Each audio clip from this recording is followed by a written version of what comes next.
madness in a sea of the dying and shameless, a sea of the aimless. Sebelum menyaksikan video ini, pastikan bosku jangan lupa subscribe, karena subscribe itu gratis plus bonus tonton video terbaru setiap harinya.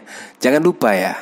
Nah, akhirnya sesudah dilihat oleh 4 juta viewers, akhirnya dugaan korupsi bansos di DKI pada tahun 2020 akhirnya sampai ke telinga PJ Gubernur yang baru, yaitu Heru Budi Hartono. Nah, kira-kira gimana ya tanggapan dari Heru Budi ini?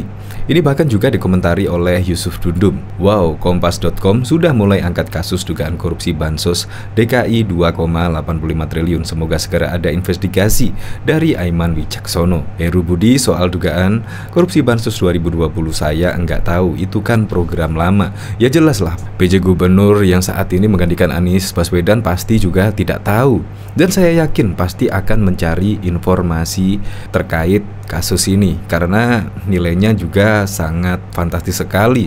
Ini bahkan ada berita yang menurut saya agak mencengangkan sih, yaitu di sini Rudi kemudian menaruh kecurigaan karena vendor-vendor yang dipilih Pasar Jaya tak cukup meyakinkan. Hal itu diungkap Rudi merujuk hasil audit forensik yang belum dibuka ke publik. PY melakukan analisa vendor yang ditunjuk Perumda Pasar Jaya, hasilnya mengejutkan.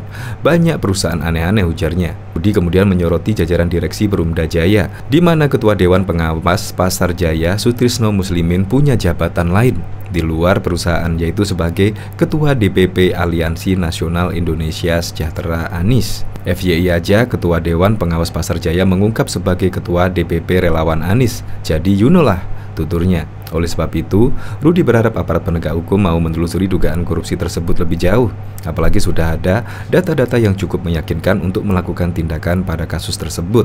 Jadi di sini apakah masih ingat ya ketika AA Jim kepada Anies Baswedan pada saat PSBB yang lalu, ketika masyarakat dibatasi gerak-geriknya sehingga tidak mendapatkan pendapatan. Nah, di sini juga ada berita AA Gim diduga digibuli Anies Baswedan soal bantuan daging sapi dan ayam.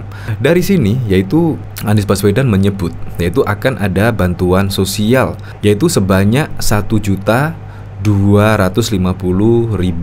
penerima bansos DKI Jakarta. Dan Anies menyebut di situ ada daging sapi dan juga daging ayam. Tetapi kenyataannya apa? Kenyataannya di sini tidak seperti yang pada saat di podcast atau diwawancari oleh AA Gim. Di sini pernyataan Anies ini terbanding terbalik dengan keterangan dari Ketua 2 Gugus Tugas Pandemi DKI Catur Laswanto terkait bansos yang disalurkan. Menurut dia ada 7 barang yang didistribusikan kepada masyarakat. Bantuan yang diberikan berupa paket komoditas bahan pangan pokok, beras 5 kg 1 karung, sarden 2 kaleng kecil, minyak goreng 0,9 liter, biskuit 2 bungkus, masker kain 2 piece, dan sabun mandi 2 batang. Ujar Catur kepada wartawan pada 10 April 2020. Jadi di sini tidak ada ya yang disebutkan Anies Baswedan pada saat diwawancarai oleh AA Jim terkait ada daging sapi atau daging ayam. Jadi Anda bisa menyimpulkanlah di sini. Apalagi sekarang ini diketahui yaitu ada dugaan korupsi bansos DKI era Anies. Itu juga perlu ditanggapi lah.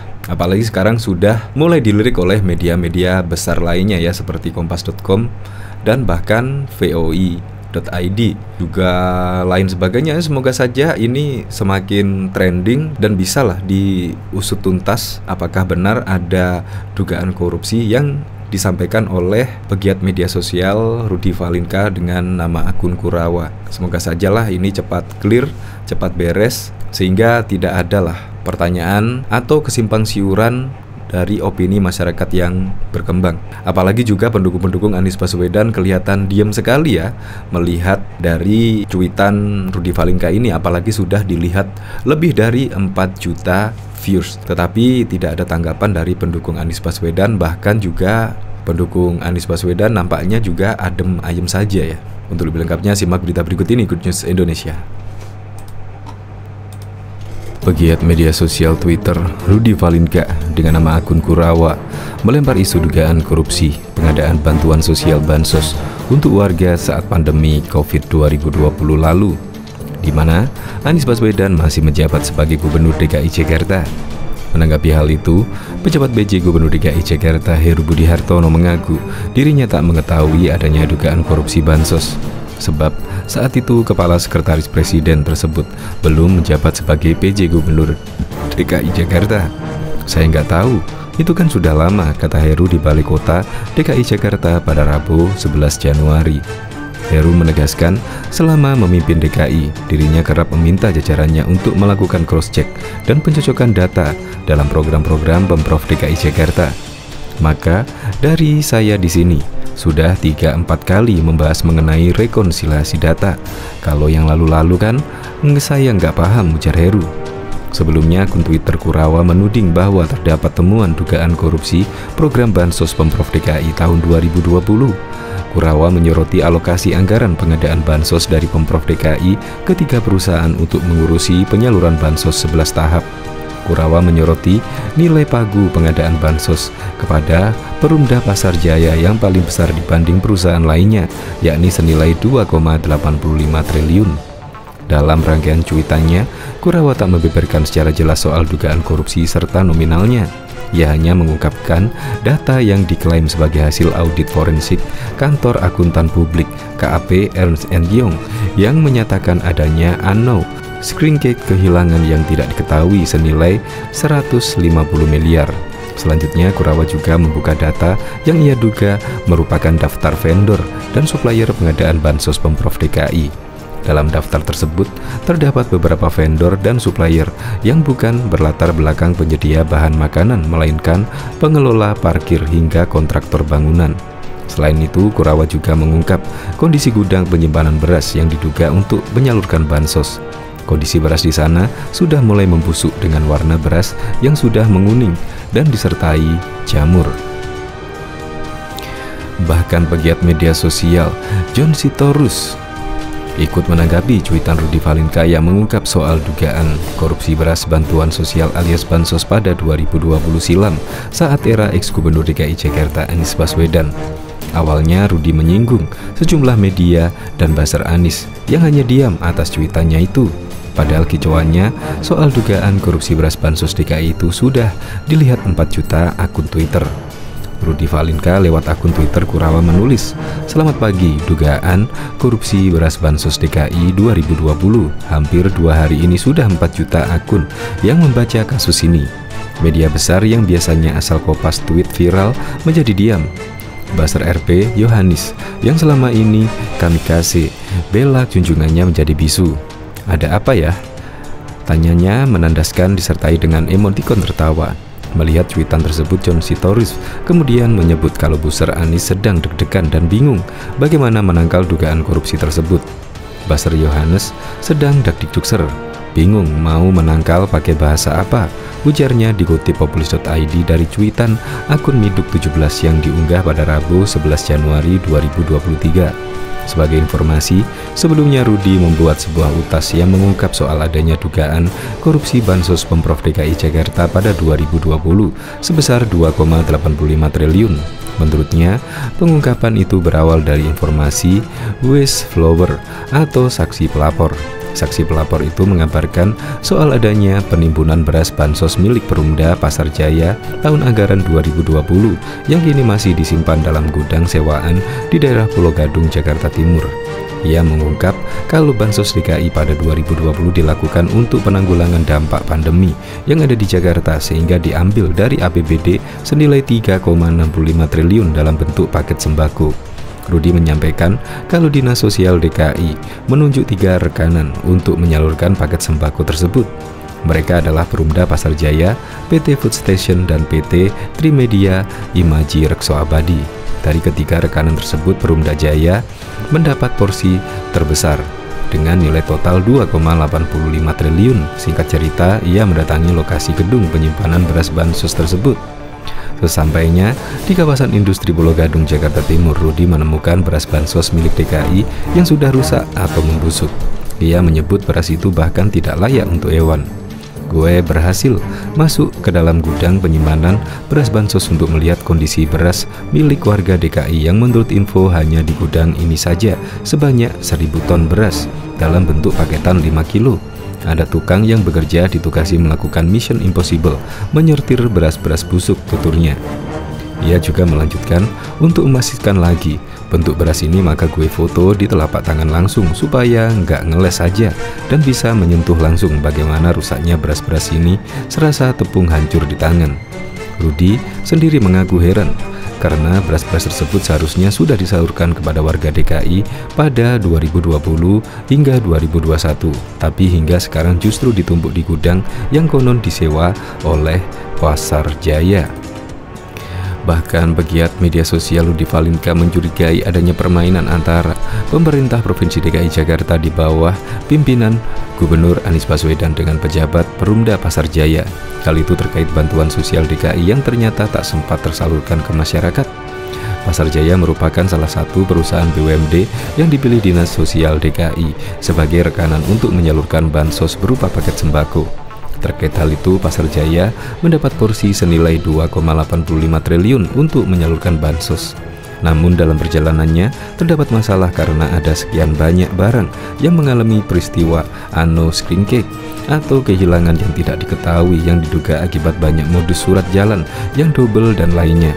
Uang bansos 2020 senilai 2,85 triliun itu direncanakan untuk dibagikan dalam bentuk 15 juta paket sembako dan diberikan dalam 11 tahap selama tahun 2020, kata Rudi dikutip dari Twitter pribadinya, Kurawa pada Selasa 10 Januari 2023.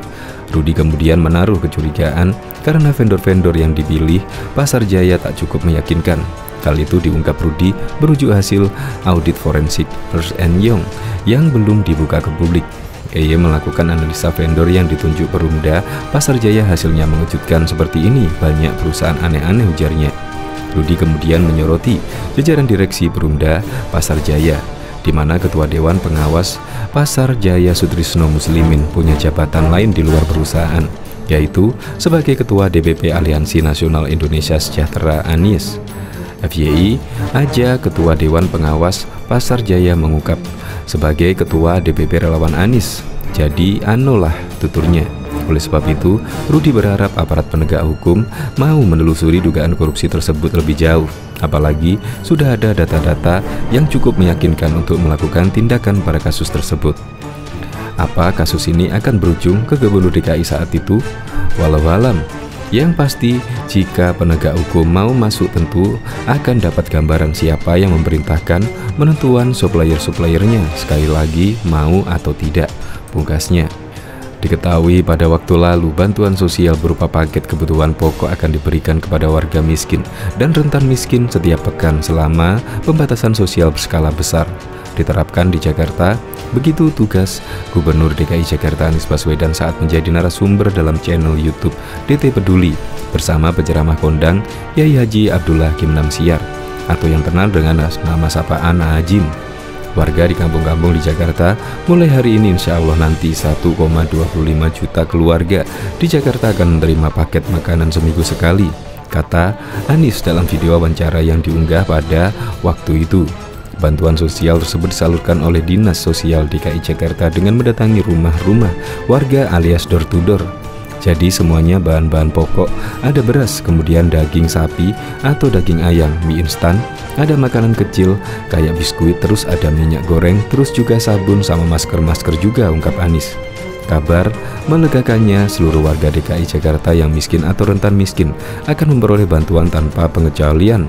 Anies Baswedan memastikan bahwa mereka yang memang KTP non-DKI juga akan diperhatikan. Jadi 1,25 juta keluarga diberikan bantuan buat warga nggak ngelihat KTP-nya. KTP Jakarta bagus, bukan KTP Jakarta bagus. Mereka saudara sebangsa, tanggung jawab kita untuk memastikan mereka bisa survive melewati masa-masa sulit ini, tegasnya. Menurut mantan Menteri Pendidikan dan Kebudayaan itu, warga yang berkecukupan karena memiliki tabungan tentu tak masalah melewati masa pemberlakuan PSBB, sebab mereka sudah punya tabungan untuk melewati masa ini dan bisa tanggung jawab sendiri. Nah, bagian kami Pemprov DKI, kami siapkan pengantaran. Jadi mereka nggak usah ke pasar. Pasar Jaya ada 105 pasar. Dari rumah tangga bisa ditelepon, nanti pesanan bisa diantar, jelas Anies. Mulai dari sayuran, daging, pokoknya kebutuhan sehari-hari. Jadi nggak usah ke pasar, telepon aja ke pedagang yang biasa belanjain, jadi dianterin ke sana, pungkas mantan Menteri Pendidikan dan Kebudayaan itu. Bahkan Gubernur DKI Anies Baswedan diduga mengibuli dai kondang Agim. Hal itu diungkapkan oleh akun Murtadawan dalam sebuah video unggahan di Twitter. Detik-detik Agim dibohongin Gubernur bilang ke Agim bahwa bansos DKI ada daging sapi dan ayamnya. Kenyataannya tidak ada sama sekali, tulis akun Murtadawan. Dalam video wawancara yang beredar dengan Agim tersebut, Anies mengatakan mulai hari itu, pada 9 April 2020, pemerintah Provinsi DKI bakal menyalurkan bantuan sosial alias bansos berupa kebutuhan pokok kepada warga semasa pembatasan sosial berskala besar PSBB. Jadi mulai hari ini Kamis 9 April 2020 di Jakarta, kita mulai bagikan kebutuhan pokok buat warga. Bentuknya barang, dan mereka tidak ngambil ke pasar, tapi kita antar, ujar Anies Baswedan. Anies menambahkan bahwa ada 1,25 juta keluarga di Jakarta yang bakal menerima paket berisi kebutuhan pokok tersebut selama sepekan sekali. Agim pun bertanya terkait isi paket sembako tersebut. Gubernur DKI tersebut menjawab isi paket sembako tersebut, bahkan dalam menit ke menit 42 Anies menyebut ada daging sapi atau ayam. Nomor 1 beras, pokoknya semua bahan pokok. Ada beras, kemudian daging sapi atau ayam, mie instan, makan kecil kayak biskuit, ada minyak goreng, sabun sama masker. Kita bikin masker 20 juta dan kita bagikan imbuhnya. Mendengar penjelasan Anies Baswedan terutama ketika menyebut daging sapi atau ayam, Agim pun terkesima sambil berucap waduh. Namun, pernyataan Anies ini berbanding terbalik dengan keterangan dari Ketua 2 Gugus Tugas Covid DKI Catur Laswanto terkait bansos yang disalurkan. Menurut dia, ada 7 barang yang didistribusikan kepada masyarakat. Bantuan yang diberikan berupa paket komoditas bahan pangan pokok beras 5 kg 1 karung, sarden 2 kaleng kecil, minyak goreng 0,9 liter, birkuit 2 bungkus, masker kain 2 piece, dan sabun mandi 2 batang, ujar Catur kepada wartawan pada 10 April 2020, seperti dilansir dari suara.com. Dari keterangan Ketua 2 Gugus Tugas COVID-19 DKI Catur Laswanto, ternyata tidak ada daging sapi atau ayam dalam paket sembako tersebut. Apakah Anies sengaja mengibuli Agim? Walau alam.